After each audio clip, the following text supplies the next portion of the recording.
A gente já começa com um assunto que tem repercussão internacional, apesar de tratar de um brasileiro. O Tribunal Superior da Catalunha anunciou a absolvição do ex-jogador de futebol Daniel Alves. Ele foi acusado de estuprar uma mulher em uma boate em 2022. Daniel Alves ficou 15 meses preso e saiu da cadeia em março do ano passado, após pagar uma fiança de 1 milhão de euros.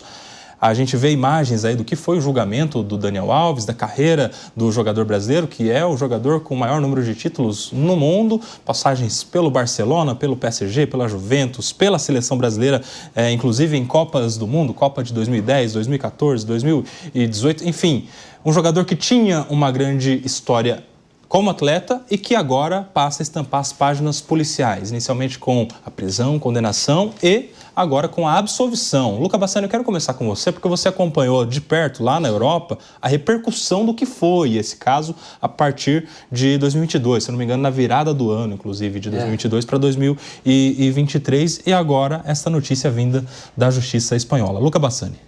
Pois é, Kobayashi, a gente sabe que esse caso ele teve uma repercussão extremamente negativa porque aconteceu no final do ano, na época aí do ano novo, em 2022 para 2023. Daniel Alves, naquele momento, já tinha sido preso preventivamente, acabou ficando cerca de 15 meses na prisão e durante aquele momento a gente vê que muitas incongruências em relação à versão apresentada por ele e também a versão apresentada pela vítima foram apresentadas. E exatamente por isso que naquele momento ele foi condenado e a prisão também foi mantida. Um assunto que era muito trazido é o fato dele ser cidadão dos dois países, espanhol e brasileiro. A chance dele poder fugir da Espanha e não poder responder perante as autoridades espanholas. E naquele momento, esse caso ganhou grande repercussão, não só na Espanha, mas em toda a Europa, porque era um jogador muito famoso na Europa. E também com o acontecimento daquele beijo no final da Copa do Mundo, né? A atleta Jenny Hermoso foi beijada pelo dirigente Luis Rubiales de forma não consensual. Muitos comparavam esses casos e mostravam uma mudança na política espanhola e também, até mesmo nos casos de abuso sexual, todos aqueles casos que muitas vezes ficam esquecidos dentro da Espanha. E no caso de Daniel Alves, há essa cobrança para que a justiça seja feita. Vale dizer que ele pagou uma fiança de mais de 1 milhão de euros, até havia um rumor naquela época que o Neymar havia o ajudado a pagar essa multa, mas o fato é que agora a justiça muda todo esse cenário, meio que colocando ele novamente em liberdade, ele que já está em liberdade, mas sem responder mais criminalmente em relação a esse caso. Vale dizer que, no caso da vítima, ela ainda pode recorrer e ele pode, obviamente, voltar a responder perante a justiça espanhola durante os próximos meses, durante os próximos anos, mas nós sabemos que, no caso em questão, a defesa de Daniel Alves ganha mais força nesse momento em que alguns juízes veem também inconsistências nas provas apresentadas. Eu não sou jurista, eu deixo até para os nossos colegas que são dessa área debater mais em relação a isso, mas no aspecto simbólico da mídia, também os exemplos que são os esportistas. Daniel Alves foi um grande atleta com muitos títulos, o que isso acaba repercutindo dentro da sociedade. Acho que esse segundo aspecto também vale muito a gente pensar o que a impunidade, talvez nesse caso, possa representar para diversos outros casos de estupro, de abuso, que não tem a mesma visibilidade midiática que tem esse caso e que fez com que essa vítima, no caso, tivesse pelo menos alguns dos seus direitos garantidos. Tem tantos outros que, infelizmente, não têm essa mesma repercussão e acabam caindo no esquecimento, né? Quero ouvir também as mulheres dessa mesa. Vamos começar com a Maria De Carli, porque, Maria, isso soa para muitas pessoas como impunidade. Justamente porque, como disse o Luca, no caso do Daniel Alves, nós tivemos uma série de desencontros, de versões diferentes nos seus depoimentos. Nós tivemos perícia que detectou material biológico do Daniel na mulher. Nós tivemos, inclusive, um protocolo que depois foi, inclusive, exportado para o mundo todo, inclusive para o Brasil, Sim. que é um protocolo de atenção imediata àquela que se diz vítima de uma violência dessa natureza, né? Protocolo Não Se Cale. Protocolo que, nos primeiros momentos, a mulher já é amparada, já presta o seu depoimento, enfim. E que depois de tudo isso, ou seja, elementos que indicariam para uma condenação, a gente vê uma absolvição do Daniel Alves. E aí? Olha, nos aspectos com mais detalhes jurídicos, eu também faço coro a Luca, deixo aqui para os meus amigos advogados da mesa comentarem, mas como mulher eu devo me posicionar que eu acho um grande retrocesso. Eu vejo com um olhar muito negativo para toda essa absolvição, apesar da gente entender que havia inconsistência nas denúncias, nos testemunhos. De qualquer maneira, todo esse aspecto da violência sexual e do debate que gerou ao ser denunciado o jogador Daniel Alves, voltar atrás e a possível absolvição, ela traz à tona, deslegitima todo o debate que a gente conversou sobre a questão de violência sexual contra as mulheres, sobre a questão do desrespeito contra o corpo da mulher. E como você bem colocou, Coba, essa questão do protocolo Não Se Cale, que é um protocolo, uma lei que já existia em Barcelona em 2018, ou seja, antes do caso ocorrer, é uma espécie de conduta, de instrução, de olhar atento à proteção da mulher quando ela se encontra no espaço público e ela sofre algum tipo de assédio ou violência sexual ou moral, e ela pode acionar os empregados, as pessoas que trabalham nesses locais, que vão saber como atuar e entram em contato com as autoridades, com a polícia, com a investigação, e essa mulher consegue ter o aparato de apoio que ela precisa, porque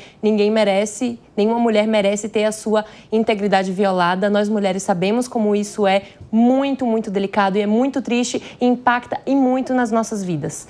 Então, eu como mulher me solidarizo com a vítima, é muito triste ver que houve um retrocesso nesse caso.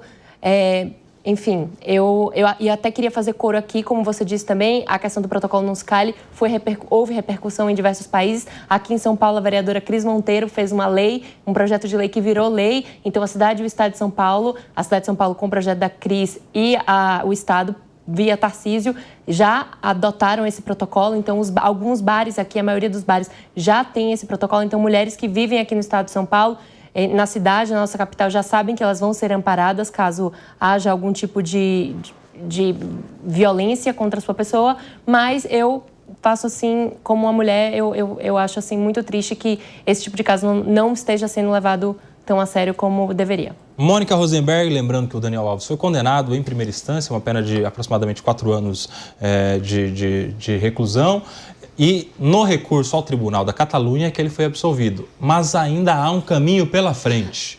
Tanto a vítima quanto o Ministério Público podem recorrer à instância superior, que seria o Tribunal Superior ou Supremo lá da Espanha, com esperanças de reverter e de retomar a condenação do Daniel Alves. Isso demoraria algum tempo pela frente, Mônica Rosenberg.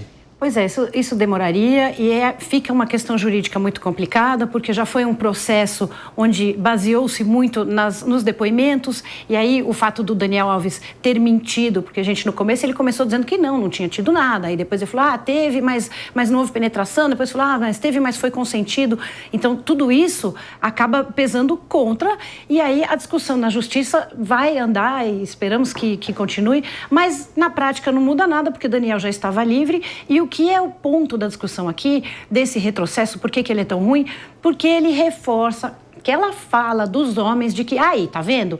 Ela entrou, ela queria, ela tinha mais que ajoelhou, tem que rezar. E isso é uma coisa muito grave que está mudando.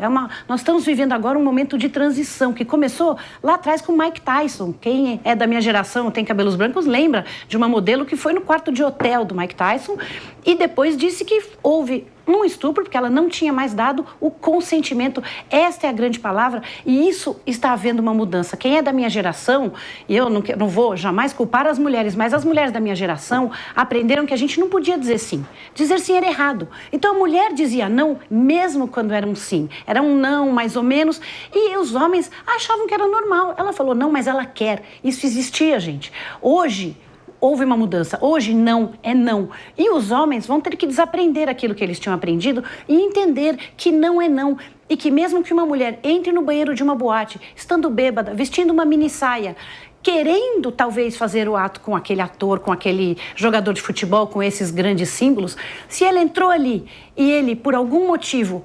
Gente, pode ser que ele entrou e deu um tapa na cara dela e ela queria e não quis mais. Ou que ela entrou e ele estava com um hálito de cebola, não importa o motivo. Se ela, em algum momento, o consentimento deixou de existir e ela não queria mais, e ainda assim ela foi forçada a fazer qualquer coisa, é crime e o homem tem que pagar, sim. Quero te ouvir, Paulo Loyola, como essa situação do Daniel Alves é mais uma entre muitas outras envolvendo atletas.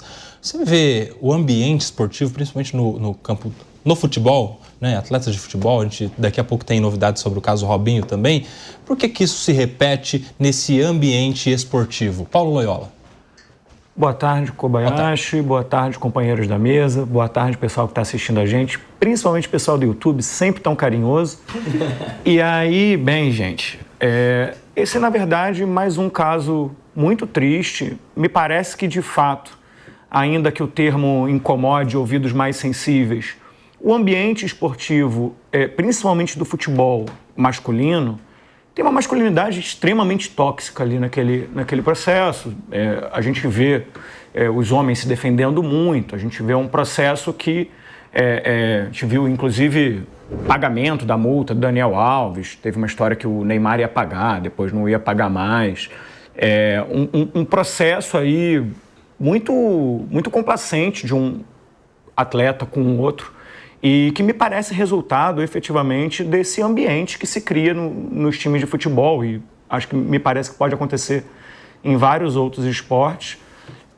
O que também pode estar apontando aí, Kobayashi, um problema até dos clubes de não dar orientação, de não ajudar com um cuidado psicológico, até na questão da própria fiscalização aí dos próprios atletas, que a gente vê acontecendo uma série de questões. Agora, extremamente lamentável esse caso do Daniel Alves, e aí, mais uma vez, a gente vê um processo de impunidade a quem tem poder, a quem tem dinheiro, saindo sempre, mesmo com as várias evidências que a gente teve no processo, saindo mais uma vez, não saindo como culpado do processo.